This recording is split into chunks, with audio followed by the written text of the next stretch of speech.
So today I want to speak about loneliness. And loneliness is probably one of the most biggest underrated experiences that people go through, that is a root cause of most of the pains and addictions and things that we all face on a day-to-day scale. So today I wanted to title this loneliness and address it and see if I can tap into the collective to see what I can help anybody with who are facing loneliness, considering I've been going through it myself recently. I wanted to share that with you as well. So I'll see you soon. I'll see you after this intro.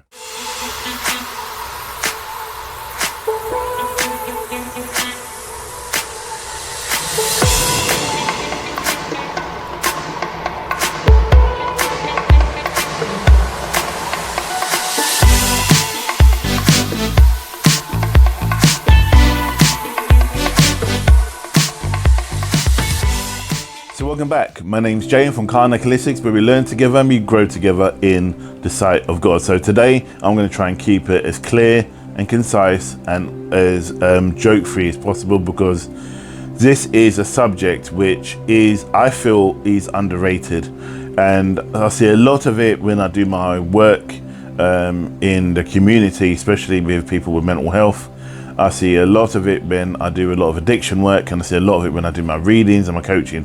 So I wanted to really clamp down on this and show people who may be experiencing it but don't really understand what it actually is and how they can find a root cause from where it come from, and maybe a pathway out of it to help them find, or help you, should say, not them so much, you, to find a way forward. And myself, been through the same situation many times, and it's not an easy place to dwell in, and it is one of those, some people really enjoy it, some people don't, but we shall touch on that shortly. So first thing I wanted to say is, like, I'm quoting some stuff from the Bible, as you know, because I'm looking at some texts at the moment.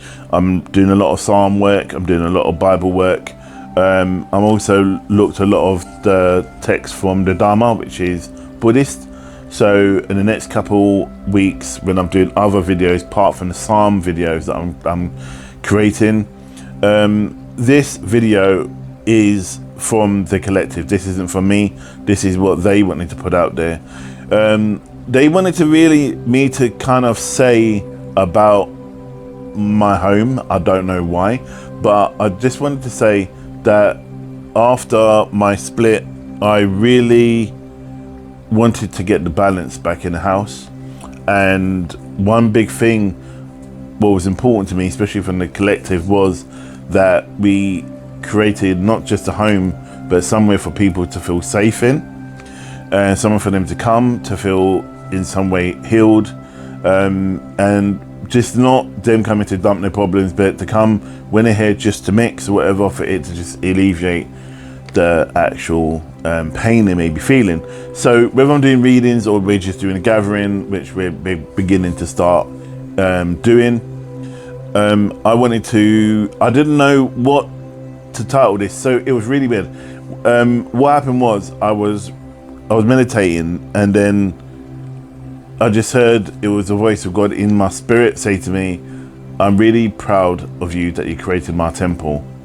And I was interested that he didn't call it a church, because I thought it would have been a church, somewhere where people can come and pray. But I felt what he was saying was that this temple is for all beliefs, it's for everybody, whether you're Muslim, Sikh, Christian, COE, atheist. This place is a refuge, a safe place to be, and it's somewhere where you come. And it's really weird, because this morning I had an engineer come to sort out the electrics, for another what was going on with the electrics.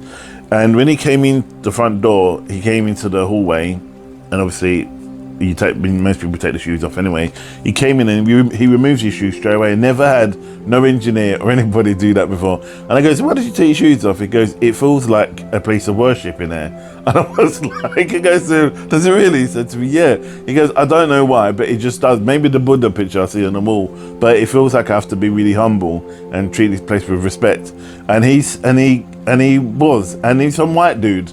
They're not religious whatsoever or spiritual or anything like that, but this is me just casting assumptions. But I think today it just reinforced stuff of what God's kind of put out there and putting together. So for me, so this is I think why they wanted me to create and write about loneliness, and why it's so important to write about loneliness. So without further ado, I'm gonna start speaking about loneliness. First, I want to start with a situation, what loneliness is and what it isn't. Loneliness isn't an escape from being around people. Loneliness is something you can still feel when you're around people. Loneliness is something you feel when you are either on your own or a certain part of the day, that therefore triggers a part of you and causes that friction in your brain or in your heart that you're lonely. And when you're lonely, it's not a good place. It's a scary place to be. So what with me, it's when the darkness gets in, the nighttime comes in. So what I started to do is try to read some scriptures. I try to do some work.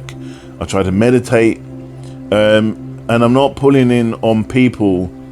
If I fall into the trap I did like I did before, that I needed somebody to be with me or be there because of my loneliness, that's not a good way of living.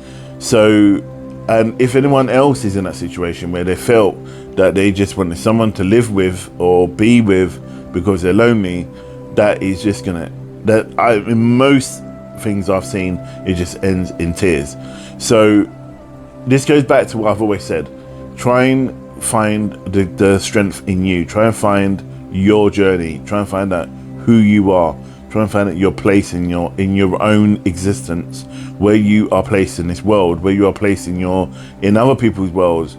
And when you find out who you and what you are, that would open up more gravity to pull in people or the right person to slot in to that place, that even if you're lonely, you won't become lonely because this person will help balance things out. And I'm not saying that you shouldn't, if you're lonely and you find someone, you love them and the rest of it, and you just don't want to risk them moving in because whatever reason, that's not what I'm saying. What I'm saying is that find your place in yourself, find your journey within you. And it says, I want to read something from the Bible, which is from Matthew 11 verse 28. It says, he will give you the rest if you have the lonely place in your heart. So that's what Jesus says. Jesus says that he will give you the rest if you have a lonely place in your heart. If you call to him and you need that place to find yourself, he or God will give you that rest, that place to find your place in life. Once you find your place in life, you can therefore start building and creating your better life and a better version of you, than opposed to trying to make it just exist on this level, because you just find that you're constantly trying to make things happen. So I'm just marking off that I've read that because I know I just double take myself. So you need to therefore create your place. Once you create your place, you can therefore start to impact others and bring in others into your space. And it goes back to what I've said before. How could you love a pop star if you don't really know them? You love the image of them. Look at Amy Winehouse. I mean, she was so lonely, and she I don't know the full story, it's just what I've heard. Amazing singer, loved by millions, but yet she still hated herself to a degree that she was causing this impact on her. And I think she, as I grow older, I can identify with her struggle, and I can identify where she was and what impacts me. So every time I go to Camden, not even when I get to the statue, every time I go to Camden, it just reminds me of her. And I grew up in Islington. You know, I'm a Hackney boy, so a lot of my time was in Islington and around Camden, the West End, and all those places. So these places are not abnormal to me, but there is a lot of, though you're in a big city, it is still a lonely place. So you can, I mean, I know someone who lives in the middle of nowhere, and they live on a farm, right, in a way out in the middle of nowhere, and they said they never struggle with loneliness because they are okay within themselves, you know. And this goes to show is that you can be in the middle of a big city and you can be the most loneliest person on the planet. And I feel that until we address why we're lonely, we would never find the root cause and find our root cause of us to move forward. So what do? We're in this dark place and we want to find a way out. Isaiah 43 verse 2 says, when you are passing through the waters, you will not be alone. So basically, when you're walking through the dark times, you know, the dark waters of life, Isaiah says that you will never be alone. He's one of the greatest prophets that walked this planet and delivered a lot of messages from God. And I worked with his energy a lot of the time, and a lot of the work he says and does is just amazing, along with Solomon. But with Isaiah, when he made that comment or said those words, it was about that even though you are going through such probably a fluid place, you will not be alone. You will not be, you know, just surviving alone. God is always with you, you know. And then there are people around you that love you and that want to embrace you because they do care about who and what you are. And I think we overlook that. And I feel when we are in a zone and we're feeling lonely, we don't like to bother people. We don't call a friend, we don't call a member of the family, we don't call anybody because we feel we don't want to trouble them. And at the end of the day, it's like, what's wrong with just keep picking up the phone or dropping a text, getting like, hi, do you have 5-10 minutes? Can I just have a chat? Just to get out of that little rut that you're in that will spoil the rest of your night. You know, just see, you never know. Who's to say that they are not in the same space or mindset that you're in?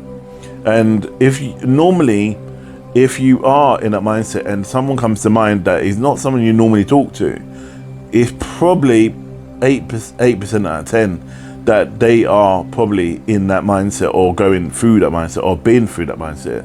And I've been in that situation where I've called a friend and I've been in that space, or I've been in that space and someone's rang me and gone, are you okay?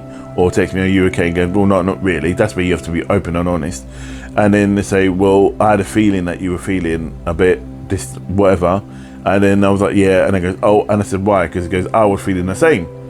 So, you know, like attracts like. So don't be afraid to talk to people. There's obviously the Samaritans and all the other people you can call to.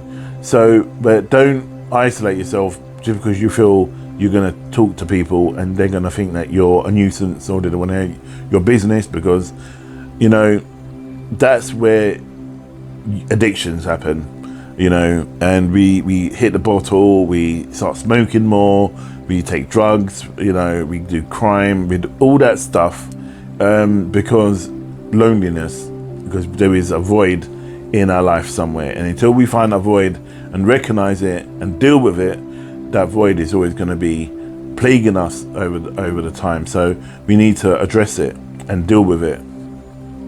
So this kind of leads on to a really good part of one of the quotes I wanted to talk about.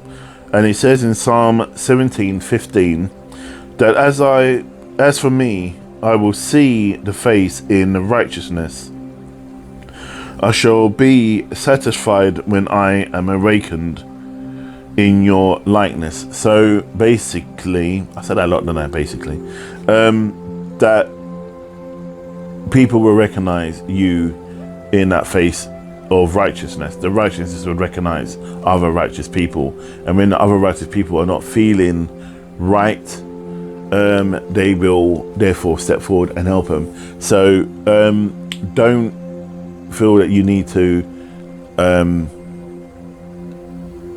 pull yourself away from any kind of form of confusion, or you feel lost and you feel you may not be heard, because although for the last month as it gone on, I've been home a lot more, and I've not been traveling much, and I've not been out working much because I've been kind of taking things easy. And when I'm out, it's mainly during the day or in the evening when I'm out. But my life's really sporadic. But when I'm here and I'm at this temple, I'm no longer that lonely person that I was, because I was missing that other person. I'm lonely in a way because I like people around. I like to communicate. I like that space, and when I need my space, it could be during the day or it could be in the evening, but I turn around. I grew up in a massive family.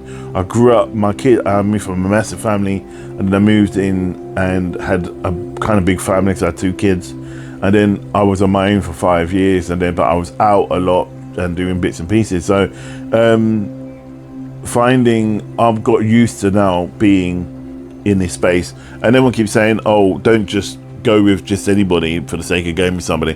And listen, trust me, I'm not going to be doing that, because at the end of the day, it's like I'm finding me, and I'm not letting anyone dictate that my path is different or shouldn't be this, that and the other, because where I'm going and what I need to do, people need to understand that, because it is a unique and important path that I'm walking, like everybody else is doing, and I respect that, and just because I don't start throwing my toys at the pram, and I don't do this, don't do that because they're not there, it's by the by. It's because at the end of the day, you choose your path, I choose my path, they choose their path, they choose their path, you go about your business, and if you need me, then I'm there. So that's in essence the situation about you finding your journey and your way forward. So it's really weird because how I wrote these 4 parts out, these quotes out from various parts of the Bible, but I just put in quotes from God about the loneliness, really, to be fair. And this one from Isaiah, I'm going to finish on Isaiah, but this is just how it's worked out, how the collective has worked out. So I think Isaiah had a lot to do with this actual video. So anyway, Isaiah 49 verse 15 says, I see I have inscribed you on the palms of his hands. So basically, we are on the palms of God's hands. He's always going to remember us. And if we are alone and we're feeling lonely, call to him, ask him for help. It's not a ridiculous thought process.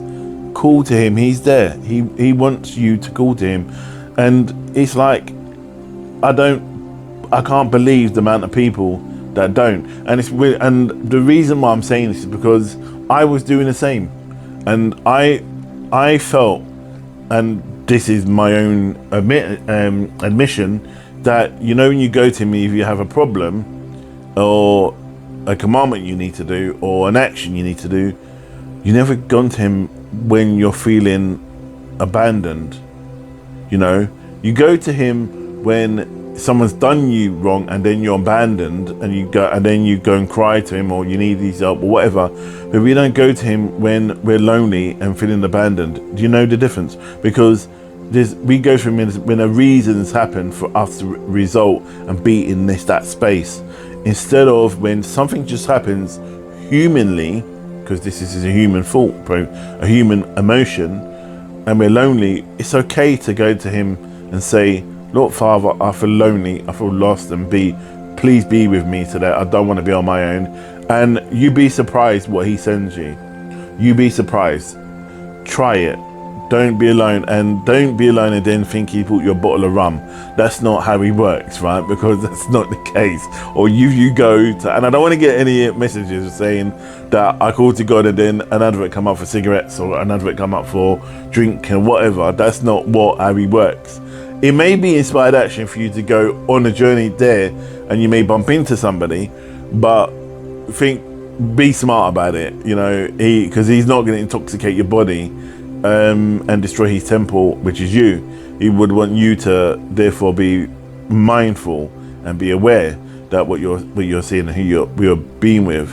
And it may be just a thought thing he brings you, or it may be just a feeling, and it may just take the feeling away. You know, it may just take the feeling away. And yeah, it is just beautiful. And I don't look at loneliness as a what's the word,